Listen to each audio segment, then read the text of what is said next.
प्रदेश में काफिला विवाद के बाद निगम, मंडल, बोर्ड, प्राधिकरण और आयोगों में नियुक्त अध्यक्ष, उपाध्यक्ष और सदस्यों की भोपाल में ट्रेनिंग हुई। सीएम मोहन यादव ने नेताओं से कहा कि कोई आपको उलझाए या भड़काए तो उससे बचना आपको ही है, कोई दूसरा आपका मददगार नहीं होगा।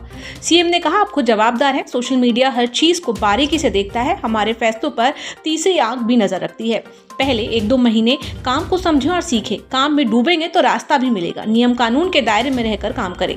सीएम ने कहा कि अपने निकाय को आर्थिक आत्मनिर्भरता की ओर बढ़ाना है। अहंकार लाएंगे तो कष्ट होगा। छोटा बड़ा कोई नहीं है। काम करते करते आपको रोका भी जा सकता है कि अब ये काम नहीं करना है। आप कहेंगे सरकार में लगाना है तो सरकार में लगा देंगे।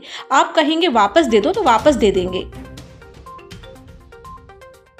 सड़क पर बने गड्ढों, खुले नालों और जल भराव वाले क्षेत्रों में प्रशासन और सड़क निर्माण एजेंसियों को बैरिकेडिंग करनी होगी। सुप्रीम कोर्ट ने राज्य सरकार को पत्र लिखकर 48 घंटे के भीतर गड्ढे भरने और जरूरी सुविधाएं उपलब्ध कराने को कहा है।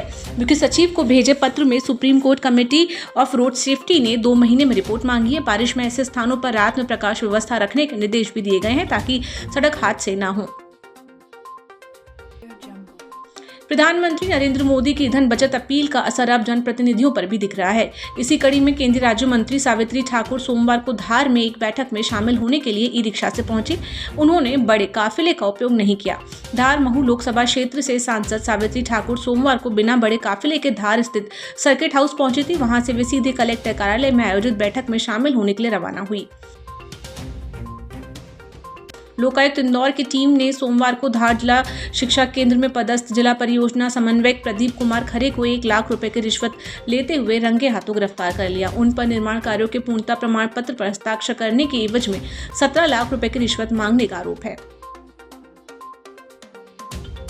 सिवनी जिले में हुए हवाला लूटकांड की मुख्य आरोपी एसडीओपी पूजा पांडे को आखिरकार सुप्रीम कोर्ट से जमानत मिल गई है। एसडीओपी ने कोर्ट को बताया कि उसके साथ 2 साल का बच्चा है। इसी आधार पर सोमवार को देश की सर्वोच्च अदालत ने उन्हें जमानत दे दी है। हालांकि ट्रायल कोर्ट में केस यथावत चलता रहेगा। पूजा पांडे करीब 3 करोड़ रुपए का हवाला लूटकांड की मुख्य आरोपी है। उनके साथ कई पुलिसकर्मी भी इस केस में शामिल है। दतिया में विश्व हिंदू परिषद ने सोमवार शाम को मां पीतांबरा पीठ न्यास की कार्यप्रणाली पर गंभीर सवाल उठाते हुए व्यवस्थाओं, निर्माण कार्यों और दान राशि की पारदर्शिता को लेकर जांच की मांग की है। परिषद पदाधिकारियों ने न्यू कलेक्ट्रेट पहुंचकर कलेक्टर को ज्ञापन सौंपा और कहा कि पीठ से जुड़ी लगातार सामने आ रही शिकायतों से श्रद्धालुओं की आस्था प्रभावित हो रही है।